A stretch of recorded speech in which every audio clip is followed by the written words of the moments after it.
Përshëndetje dhe mirë se erdhe në Miq e Pazitës, emisioni që na takon së bashku nga e hana deri të premten. Sot do jetë një emision shumë i veçantë dhe do flasim për turizmin. Do flasim për turizmin pikërisht me një ekspert, Sazan Gurin. Sazan Guri, mirë se erdhe. Po, mua do më pëlqen dhe me një qytetar të përpjekur, qytetar i përgjegjshëm, ekspert, fjalë madhe, por megjithatë. Po, një qytetar ekspert, e Berati, qyteti i mrekullueshëm që kemi në Shqipëri, i njohur edhe si qyteti i 1000 dritarëve. Po. E thash sakt? Po, shumë sakt, shumë sakt. Po, juve më shumë ju flet shpirti se sa E ke kuptuar shumë mirë, Sazan. Të shikojmë një insert dhe rikthehemi pastaj të flasim për Beratin, edhe pse jo na japësh edhe disa këshilla.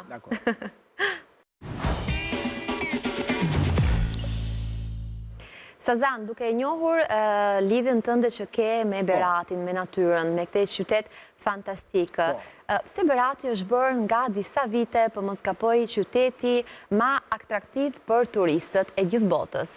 Po, një arsye është edhe kujdesi i bashkisë, po thoja edhe kryetari i bashkisë, po më shumë ndoshta erdhi koha që edhe qytetarët ta ndjenin atë që ata trashëguan nga të parët e tyre. Dhe janë kthyer shumë qytetarë në pranim ose jashtë ose në Tiranë, po edhe qytetarë shqiptarë jo vetëm me origjinë nga Berati, janë kthyer dhe i kanë dhënë një frym, i kanë dhënë një jetë jo vetëm traditës, po edhe shpive të parëve të tyre. E një nga ata jam dhe unë, që sigurisht jo se ishte vetëm turizmi që erdhi, po edhe sikur mos kishte ardhur koha e turistëve, unë prapë do ta bëja këtë sipërmarrje që mos ta lija amaneti babait, testamenti i tij të shkonte të shuash. Dhe arrita si shumë Beratas të tjerë që kanë transformuar ose kanë ruajtur traditën më pashme, duke qenë sa vlerë historike, vlerë muzeale, po vlerë edhe një farë mënyre e një biznesi që kryet në ditët e sotme. Pra janë qytetarët, mendoj unë, edhe kujdesi nuk e poshtë kujdesin e bashkisë, mjafton që ai mbështet frymën e qytetarëve, pra ky quhet kujdes nga bashkia kryetari e tjerë. Sazan, cila është historia e familjes Guri për ata njerëzit që ndoshta nuk e njohin? Shiko, unë në fakt nuk jam mësuar, kam 22 vjetë në televizione, nuk jam mësuar kur të flasë për gjëra personale, nuk jam mësuar. Për megjithatë, duke qenë se herë e parë që takohemi në këtë emision me juve, masi i bie shkurtër, ne vim nga... Është bukur ta flasësh ndoshta në momenti ku ti ke bërë një kontribut për vendin tënd. Po, në këtë moshë 70 vjeç, po vete, nuk është keq që thuash edhe diçka për të qenë një model, sepse mungesa e shpresës në këto ditë sotme është më e madhe se sa vetë shpresa. Kështu që nuk është keq që kur jepen shumë modele negative, nuk është keq që ta kompensosh modelet negative edhe me model pozitiv.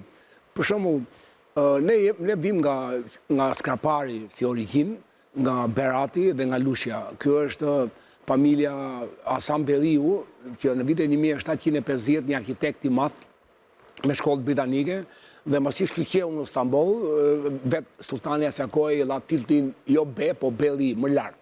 Dhe Hasan Belliu e trashëgoi dhe e mori këtë mbiemër dhe Allah dhe dy vëllezërve, Hysem Belli dhe Musa Belli, në 1750, në mes shekullit 18. Së shpejti pastaj, njëri mori pronat në Lushje, që u kthye Hasan Belliu, që është fisi i nënës time, Hasan Belli, ose Gjindole, dhe fisi i babait është Hysem Belli, dhe Musa Belliu është në rreth të mori 3 këto fise të mëdha në rolin e kryetarëve të bashkive të atyre kohëve. Janë fise më shumë fise fisnike, bujare, se sa njerëz me potenca ekonomike, jo. Unë mendoj që janë një për të njerëzve që kanë bërë, edhe vetë ata janë njerëz që kanë bërë për Shqipërinë. Dhe edhe në luftën e dytë botërore kanë bërë qëndrime pozitive, patriotike, edhe në ndërtimin e vendit, po ashtu, edhe sot ne që trashëgojmë kulturën e tyre, përpiqemi që ta ruajmë atë trashëgimi. Kjo është e gjitha. Atëherë, Sazan, mund të them që duhet gjithmonë të kujtohet në këtë rast historia, dhe pse jo të bërtitët edhe me zër të lartë. Po, e ke mirë në fakt. Po, unë ruhem shumë nga kjo. Po e thash pra që duke qenë shumë në televizione sidomos, edhe në jetën e përditshme, ka shumë shembuj negativ. Nifet filani, edhe nuk nifet njerëz që e ndeshën punë. Për shembull, në ndërtimin e shtëpisë unë përdora 2 mushka për të ngarkuar këtë transportin e shkembim, që që bëja, për të nxjerrë poshtë, pastaj me makina dum-dume, shkonte ke vendi bashkisë. Dhe më thoshin Beracit, e bëni Beracit kështu me syze, është si Bear, ishe korik qeshor, është ky ka mundësi ky profesor akademik, ky profesor i madh, të punoj me duar të veta. Me kuaj të veta, dhe në fillim çuditeshim. Edhe kishin nga ta që po pse punon, thosha unë, jo për shpinën e vet, po edhe për model pozitiv në qytet, punon sa të luan feni. Dhe u mësuan Beracit, dhe u mësuan dhe e pëlqyen. Edhe bile përdorja shpeshherë idenë që puna akoma nuk ka, akoma qëndron tjetë blerë dhe tjetë nder, e përdorja shumë të shpreje. Dhe arriti pasaj që Berata si qytetar më thoshin që na ke dhënë një mësim të mirë.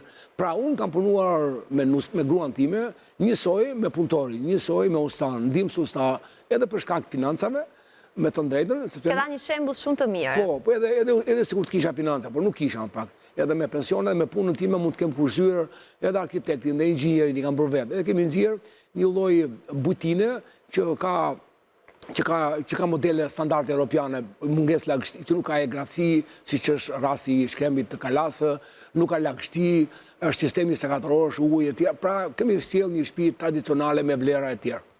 Dhe keni bërë diçka fantastike, sepse sot njerëzit pikërisht kanë nevojë për gjëra tradicionale.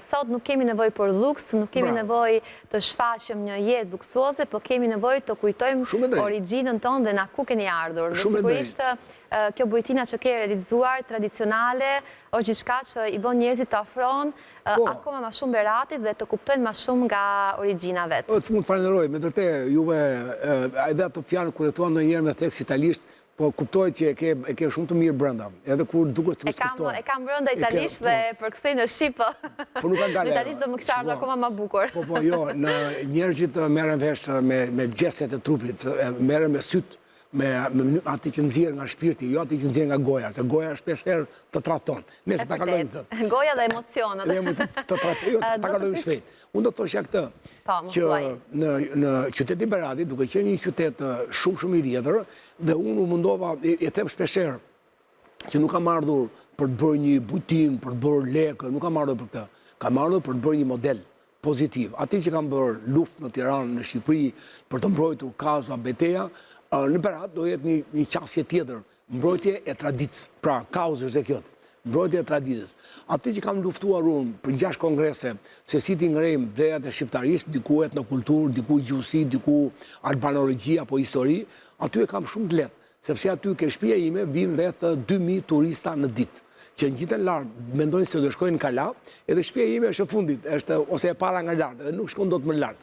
Dhe ndalin, stopojnë, edhe bëjnë foto rinë, ndërkohë tash unë kam vendosur që për gjithë lagjen Mangalem, që është një nga 3 lagjet e mëdha, të vjetra, Old Town që quhen këto, Gorica, Mangalemi dhe Kalaja, në këtë lagje rrugisat unë po i mbush avash me piktura për veshjet e shqiptarëve. Në i thënie... Do të thënë gjithmonë me gjëra tipike tradicionale. Me tipike tradicionale. Veshjet janë, jo për Beratit vetëm, po se po muzakajt e Beratit, por veshje që nga veriu Tosken Gang, ose gjithë tanë Shqipëria. Bile, ati e ka një shpreje aur, rruc, rrenje tona. Dhe rrenje tona jo rrenje Beratit, asë të Shqipërisë, rrenje të Europës, të Francës, të Italisë, të Gjermanisë, të Anglisë, a i gjemë vetë vetën aty. Dhe unë i them turistëve, ti vjenë se ke dëgjuar i them, që Berati qyteti i bukur. Pak tu ka qendër. Po keni qenë i them. Se s'keni ardhur, se Enzo Montanelli, një gazetar italian, që në 39 ka thënë Berati qytet Betlehem i Shqipërisë. Berati ka thënë ai, duhet që kur hyn të vësh një taks për hyrje. Pra, Berati... Ka bojmë pak që ka bërë edhe Venecia. Po, e Venecia, po. Venecia ka... Interesante, mund tjetë një ide shumë e mirë. Po, Venecia, në fundit, Venecia, fshati madh ishte deri 1300-ën. Venetët, Ilirët, ata Venali, po kur vatën Shkodranët, 1350-ën, mbas kohës së Car Dushani që i dogji me ekur, atëherë Venetët për shkak të Shkodranëve morën një lloj të përpjetë të këndshme, të jetueshme dhe që është ajo që është sot. Prandaj edhe venetikasit kishin Shkodrën dhe Dushën, se këto dy qytete e populluan Veneciën atë kohë. Dhe do të them që Berati, një qytet i vazhdueshëm, një qytet edhe nëse është djegur që i ka dhe shtresat e djegjes, por është më i vjetër Berati, Shkodra, Lezhë 3, Durrësi, Durahu 4, Athina 5, San Josea, Meksikës 6. Sa vite histori ka Berati? Ja, atë po them. 6 qytetet më të vjetra në botë. I tillë është Berati. Dhe këta thonë të uruarit, nuk them kështu me fjalë të ashpra se nuk më shkon për moshë edhe për karakter. Të uruarit, po i them prap, i thonë Berati 2410. Dushi 627. Kur mbroja Velierën Durrësi, 5 vjet përpara që prapë kam gjykat shkallës 3 sodi, ka akoma arkeolog, studiusa, se ti je djali mirë, ti je i madh, luftëtar i madh, po ti gabon, se ti thua që dushi para 627. O ta thonë me gjokushti që dushi 627 që erdhi një dhomë tregtie, nga 5 veta nga Korinthi dhe gjoja ata të me luan dushe, absolutisht jo, të dushi aty ishte 2000 vjet, 3000 vjet, 5000 vjet para se vini Korinthasit, një dhomë tregtie. Nikolin Njaka vjen edhe ngrej një dhomë tregtie në Durrës. E ti më thua temelim, edhe Berati, këta i thonë me gjokushti 2400 vjet i vjetër. Si që nga 2400 vjet, ku Kalaja ngrihet mi gure pelazik. Këto gure pelazik janë 2500 para e son, minimo, sepse janë 3000, 4000, pra Kalaja e Beratit i bie 4000 vjet. Ndërkohë, lagja më malem, shtëpitë e mia, edhe kur shikoja Ciceronin, që i thoshte diku nga viti 1600, që kishte dëgjuar që me që e Vlad Çelebia ka shkuar Berati kishte 200 dyqane e tjera, me që ka shkuar 1600 në dhe lagja 1600. Kur muret e brendshme të mia, që japa i pash 80 cm mur, brenda nuk janë me llaçe me tegula 210 me tulla, po me dhera. Pra, nuk kanë të ndërtuar në mënyrë perfekte. 80 cm mur. Pra, muret e shtëpisë janë 80 cm si një beden Kalaja. Lagje, me siguri për mua, për shkak se kemi një manastir në 450 në kohën e Theodosit, perandor, ilir, romak. Ju keni një histori të mrekullueshme dhe sot më duket do bëjmë 3 orë emision. Jo, mirë, bie shkutur. Edhe Berati pra ka minimum 2400 temë shpërendime para 2400-s. Pra, një qytet që ka 15 kisha të gjalla sot, thonë ka pas 40 kisha në Kala. Ka një xhami të kuqe në Kala, ka disa xhami të tilat në gjo piktur xhamie ke një kish atje në cep. Dhe në gjo ikon të kishës ke një xhami atje në cep. Pra një lloj musliman, lagjit krishterëve, fantastike, shkuarja. Kush janë se zanë vendet më të bukura për turistët? Ku vinë turistët dhe çfarë vizitojnë? Ku janë pikët kryesore? Bravo, atëherë shiko, ata vinë sot Berati që kanë dëgjuar, po unë jam i bindur që ata do vinë për historinë e Beratit. Se historia e Beratit me Tomorin është një krajinë. Tomor Berati është një krajinë. Si Lugina e Vlorës është një krajinë. Si që është Thellë Barbona një krajinë dhe Butrindi një krajinë. Janë 4 zonat me energjinë më të madhe pozitive në botë. Këto 4. Dhe Berati është ai që i thith për shkak të energjisë. Për shkak të energjisë e tjera. Pra, ka shumë janë kishat, janë itineraret për të vatun Tomor në Trentin, njëra nga ana e baba Gjyshit, nga ana e Betashive, njëra është Kalaja e Dodonës, që nuk e vizitojnë, këtë do bëjmë pra. Që do të qoj turistat në Kalaja e Dodonës, Kalaja me e vjetër në botë. Kur atje... Do më qosh edhe mua se unë s'kam ardhur asnjëherë, kam ardhur në Berat, për të ke Kalaja nuk kam shkuar. Po merre premtim pra, ku ta gjem që na vini, edhe Kalaja e Dodonës, që ka dhe një kupor, dhe hipur në kupor, dhe shikon Tomorin, qukën e Peljes, si në pullem të dorës. Pra kala magjike, dhe guret pelazik në këtë kala, janë e çuditshme si ka mundësi të ngritur këto gure në këto do lartësie. Pra urosi du të kesh pyetje tjera nëse. Jo, s'ka problem. Me ardhen edhe turistët, si ka ndryshuar edhe zhvillimi turistik në Berat me hapjen e Bujtinat, si është sot situata përballon në një të ardhmen ku do vinë shumë turistën e përballon Berati një fluks të madh? Shiko, Berati ka këtë të mirë që jo vetëm qyteti, po edhe zonat përreth Beratit janë kthyer në guest house ose bujtina. Guest house përfshin shqiper, guest mik, house haur, shtëpi miku, guest house. Pavarësi se ka konotacion sigurisht italisht apo shtëpi tradicionale, tipike tradicionale dhe janë të panumërta shtëpit rrotull fshatrave të Beratit. Fshatra kanë emër ato, po to janë qyteza, sepse një zonë që ka një kala, që ka një Berati ka 13 kala, dhe fshatat e Beratit dhe të Skaparit janë që të gjitha pothuajse me kala, me manastir, se këtë do të thoshja, ky manastiri që u ngrit aty në rreth lagjes Mangalem, do të thotë që manastiri më njan shtrihet, manastir, më njan shtrihet. Sepse kur qoftë manastiri është këtu, do të thotë që lagja ka qenë këtu. Dhe kjo lagje nuk e ka manastirin siç ka kishën brenda, po e mban jashtë, prandaj shumë interesante. Më njan shtrihet, edhe përme që kemi manastirin më njan shtrihet, Atëherë, në vitin 450, kohën e Teodorit Perandori i Lirë Dursak, ai ka ngritur lagjen, atëherë është ngritur lagja që jemi ne Mangalem, pra e bie 1500 vjet e vjetër, që do thotë lagja me gur, me tulla, me tjekva, me e vjetra në botë.